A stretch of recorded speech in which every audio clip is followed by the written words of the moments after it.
Hello, my name is Dan, and I just want to talk about vulnerability. Fun.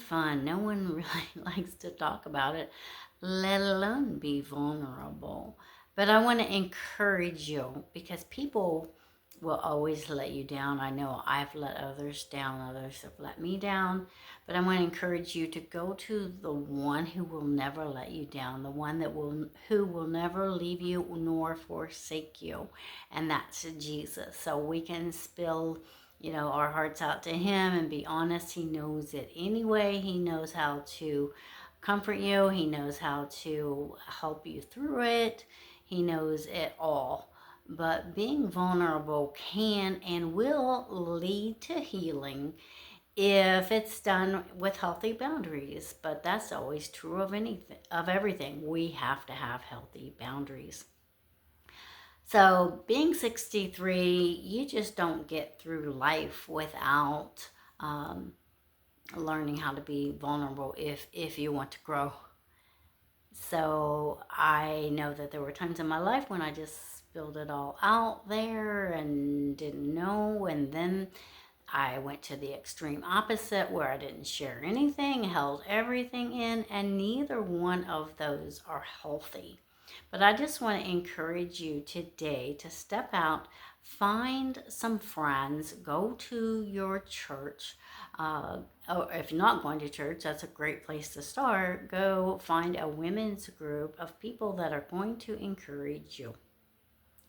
And know that you're not always going to get it right. But if you don't ever step out, you're not going to know. So quit being and don't guard yourself so much to where you can't grow, because vulnerability, of course, like I said, it's just not fun most of the time. I'm going to take my glasses off because I feel like I'm getting a glare. I think I am.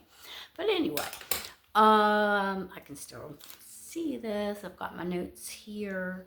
Vulnerability is not a bad word.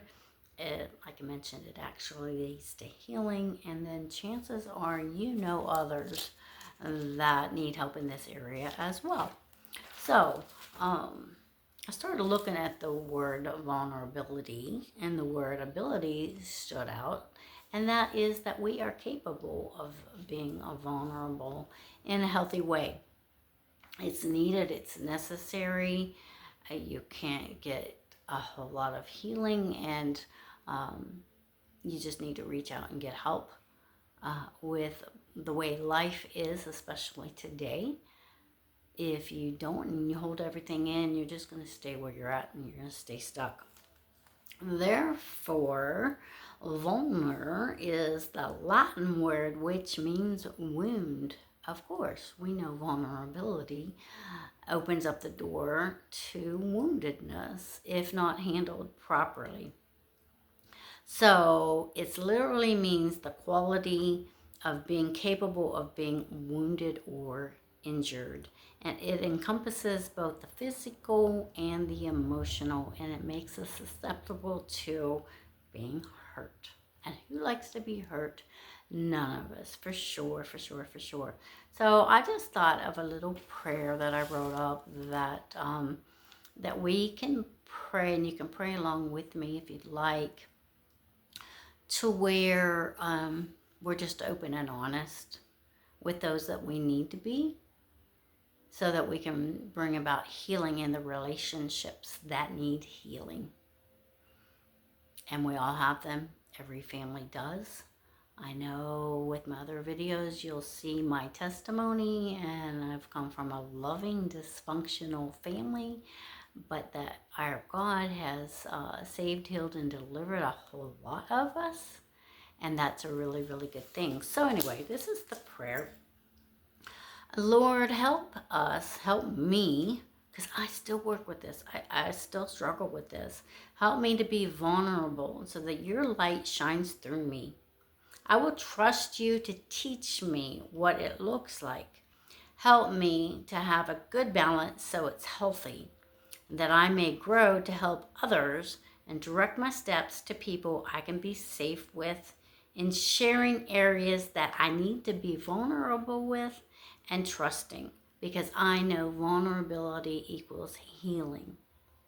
So again, just a word of encouragement to step out there, put yourself out there, but with good boundaries. Talk with people that you know that you can trust and will love you and not judge you, because you can just stay stuck or you can become vulnerable and work through that process. I wanted to share this love letter from a lady who gave it to me, and she called it God's love letter. And maybe this is something that you can take in and receive after you've had a session of being vulnerable with someone, because this is for everyone. It doesn't matter who you are, what you've been through, what you're going through. This is truth. And I'm going to tell her name and give her credit for it at the end. But she just writes, "Dear child," so this is truth for you and for me and for everyone. "You are a branch of the true vine and a conduit of my life. I am the true vine and my Father is the gardener. I am a unique artist and you are my beautiful masterpiece, gifted with unique abilities and talents.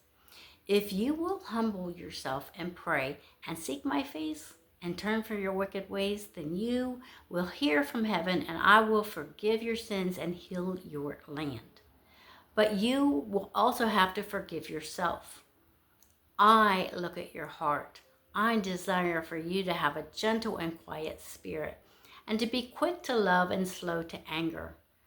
Your beauty should not come from outward appearance, adornment, rather be that of your inner self. I created you and I love you very much. I desire all of your heart. I am a meaningful and forgiving God. I want you to be joyful in hope, patient in affliction, and faithful in prayers. I will go before you and I will be with you. I will never leave you or forsake you. Do not be afraid and do not be discouraged. I have a special plan for your life. I choose, and so whatever you ask in my name, the Father, in the name of the Father, I will give it to you. In distress, call upon me, and from my temple I will hear your voice and your cry, and I will always be there, no matter what the circumstance you find yourself in. Rejoice always, pray continually, and give thanks in all circumstances. This is my will for you. I want you to pause, to count your blessings. I want you to be happy and joyful. You must commit to me. Whatever you do, I will establish your plans. I want you not just to have love with words, but action and in truth. If you put your hope in me, I will renew your strength. You will soar on wings like eagles. You will run and not grow weary, and will walk and not faint. I tell you, whatever you ask for in prayer, believe that you have received it and it will be yours. Delight yourself in me, and I will give you the desires of your heart. I am the way, the truth, and the life. Set your mind on the things above, not on the things of earth. Your identity is not rooted in the way you see yourself, but in the way I see you. A wise man will hear and increase learning. Trust in me with all of your heart and lean not unto your own understanding.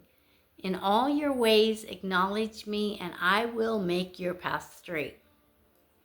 Take my yoke upon you and learn from me, for I am gentle and humble in heart, and you will find rest for your soul.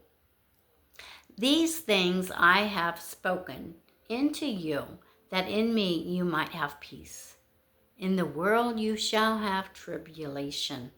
But take heart, be of good cheer. I have overcome the world. I have called you by name, and you are mine. I will fight for you. You only need to be still. No one will be able to stand against you all the day of your life. As I was with Moses, so I will be with you. My word is a lamp to guide your feet and a light to your path. What I know about you is so much more important than what others think about you. So keep looking up, keep your eyes fixed on me, and together we will find the peace and joy you're looking for. I love you, and I always have and always will. I just thought that was beautiful. I got this from a friend of mine, Mandy, who's actually a massage therapist at the Living Well Healing Hands Massage beside the Dairy Queen in Salem, West Virginia. And Mandy just got voted the #1 massage therapist in Salem. I thought that, or not Salem, in Harrison County. And I just wanted to acknowledge her for these words because this prayer, it wasn't mine. But know that God has you no matter what. And that vulnerability, just like, I'm reading this to you and I messed that word up and I'm vulnerable just to, keep on going, even though I've messed it up. And that's pretty much what life is all about.